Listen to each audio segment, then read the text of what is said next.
So somebody told me that I should do a better job of introducing myself to my audience. And I thought about that for a second because my main idea with my social media is to kind of teach people how to play chess, to feel more confident about their playing ability, and ultimately down the road work on transitioning the skills they learn in chess into life. At least that's the intention. And what I was thinking about when they said I should introduce myself, I was like, why should I do that?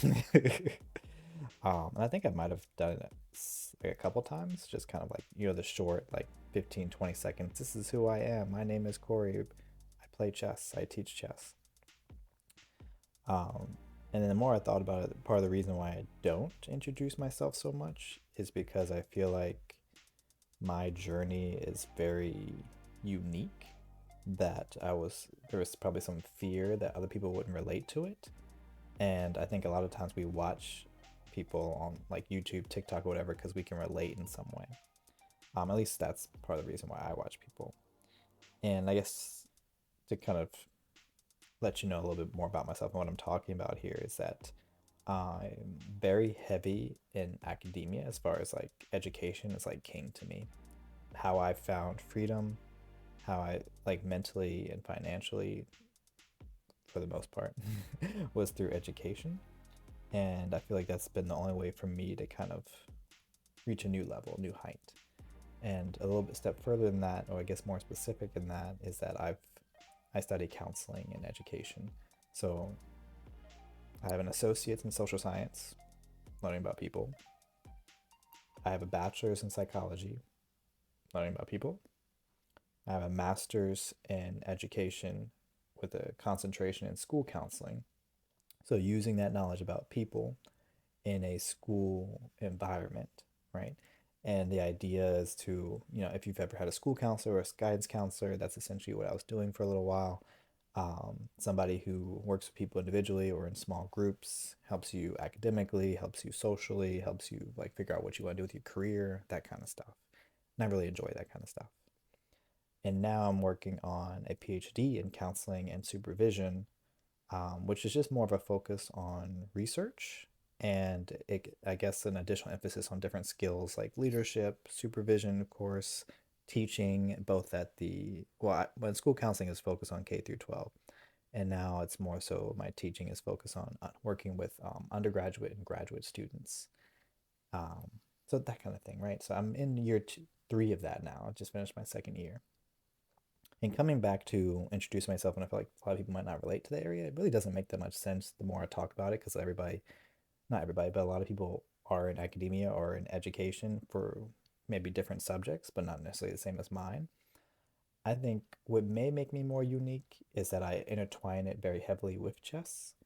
For example, I practice chess therapy. So I intertwine what I know about people with doing counseling and playing chess, kind of using chess as a tool to do counseling. For example, you probably have heard of art therapy, and you can imagine a therapist and a client working together and practicing, doing some art, maybe some mindfulness exercises, using it as a relaxation technique, or maybe as a way to kind of understand our innermost thoughts and ways that we can't really articulate ourselves, things like that. In chess, there's similar ideas. I tend to focus more on the critical thinking element, where I believe it depends on the person I'm working with, but the idea, especially with the YouTube channel, is teaching critical thinking skills that can be used in other environments in your personal life, right? So thinking about how you think, kind of that metacognition is important.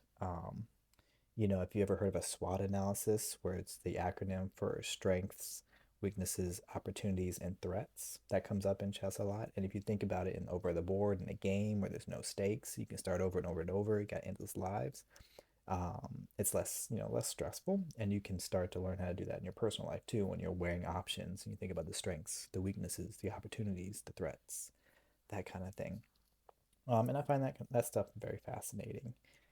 Um, but yeah, so essentially what I'm doing here is just introducing a little bit of how I think. I guess I shared a little bit of my philosophy of like practice and like why I do what I do. Um, I guess I'm testing the waters of kind of being more my authentic self, which is another big thing for me in the last few years, spending more time being intentional and hearing people when they tell me I need to be more like my authentic self. And that even comes to social media, which I've come and gone with pretty often because I have this ambition where I want to do more of social media, but then I don't get the traction I want. So I go back to just focusing on education and my work, where that gives me more consistent validation, right? I would love to see that in social media. Um, you know, that would be really cool. I think one of my ideas is like if I could just like work full time from my computer, be able to travel. If you ever watch Eric Rosen's videos, I would love to live a life like his, although I don't think I could play as much as he plays, like 3, 4 hours at a time on the computer. I don't know about all that, but something essentially similar to that, probably in like a counseling, more of a counseling environment where seeing clients virtually and also playing chess with them, that kind of deal, traveling, especially in warmer climates. I like the sound of that. Anyways, yeah, so that's chapter one of introducing myself. If you have any questions, feel free to let me know in the comments. If you want to support the channel, please like and subscribe. Thanks.